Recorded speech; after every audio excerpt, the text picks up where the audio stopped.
उत्तराखंड में चल रहे निकाय चुनावों का शोर अब थम गया है। जी हाँ, पिछले 1 महीने से उत्तराखंड में निकाय चुनाव चल रहे थे।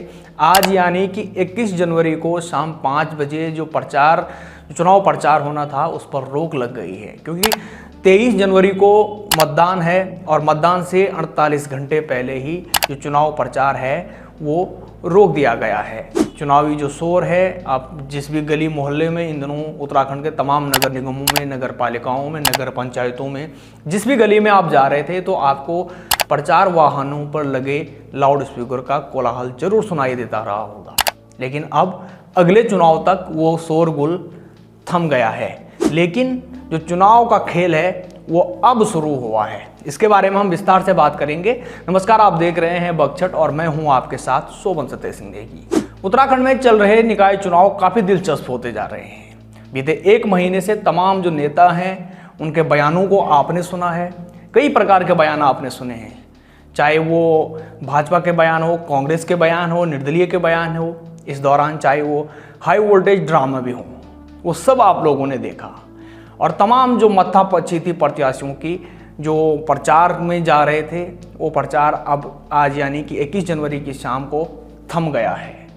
लेकिन चुनाव का जो खेल बिगड़ता है वो यहीं से बिगड़ना शुरू हो जाता है। और जो 48 घंटे हैं, इन 48 घंटों में ही ये फैसला हो जाता है कि आखिर चुनाव कौन जीतने जा रहा है। तमाम राजनीतिक जो विशेषज्ञ होते हैं, जो गणितज्ञ होते हैं, उनके गणितों को जो ये अभी 48 घंटे हैं, आज की रात 21 जनवरी की रात और 22 जनवरी की जो रात है वो एक काल रात्रि के रूप में साबित होने वाली है। क्योंकि जितने भी जो राजनीतिक पंडित हैं उन सब के जो उन्होंने कयास लगाए थे उनको धत्ता भी बता सकते हैं, क्योंकि यहीं पर सारा खेल होता है।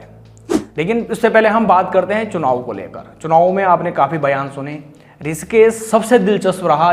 इस बार जो नगर निगम चुनाव हुआ ऋषिकेश में वो सबसे दिलचस्प रहा। और दिलचस्प भी इसलिए वो लोगों की इस चुनाव में रही क्योंकि भाजपा कांग्रेस के अलावा यहाँ पर जो एंट्री हुई वो कांग्रेस से बागी नेता दिनेश चंद मास्टर की हुई। दिनेश चंद मास्टर ने सबका ध्यान ऋषिकेश नगर निगम की ओर खींचा और उनका जो चुनाव का अंदाज था वो आप सब लोगों ने सोशल मीडिया पर देखा। इसी दौरान गणरत्न नरेंद्र सिंह नेगी का कार्यक्रम और मंगलेश डंगवाल के कार्यक्रम के बीच जो लोग हैं वो 2 धड़ों में बढ़ते हुए दिखाई दिए। और जो शंभू पासवान जो कि बीजेपी के प्रत्याशी हैं, उनके मंच पर मंगलेश डंगवाल का रोना वो बिल्कुल अलग था इस चुनाव में। खैर, आगे बढ़ते हम और बात करते हैं कि जो चुनाव है, चुनाव में जो फैसला होता है, चुनाव में अप्रत्याशित रूप से जो कहा जाता है कि वोट और वोटर दोनों बिकते हैं, वो आज यानी 21 जनवरी की रात और 22 जनवरी की रात को ही बिकते हैं। हालांकि इस बात को सब लोग जानते हैं कि ये 2 वो दिन हैं जिन दिनों पर ये तय होता है, जिन प्रत्याशियों के पास संसाधन है, संगठन है और सबसे बड़ी बात, जिन प्रत्याशियों के पास धन बल है। उन प्रत्याशियों का जो धन बल है, उन प्रत्याशियों के जो कार्यकर्ता है, उनकी दौड़ा भागी इन्हीं 2 रातों को होती है।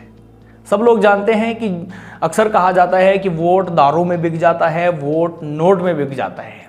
तो ये नोट में और दारू में बिकने वाला वोट इन्हीं 2 रातों को तय होता है।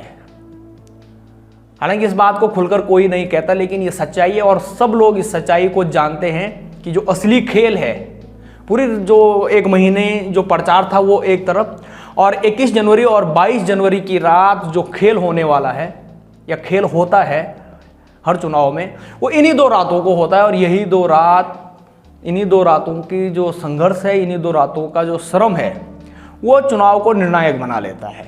आपका क्या कहना है इसको लेकर कि जो ये 2 रातें होती हैं जिनको काल रात्रि भी कहा जाता है? काल रात्रि इसलिए कहा जाता है क्योंकि प्रत्याशियों की सांसें अटकी होती हैं।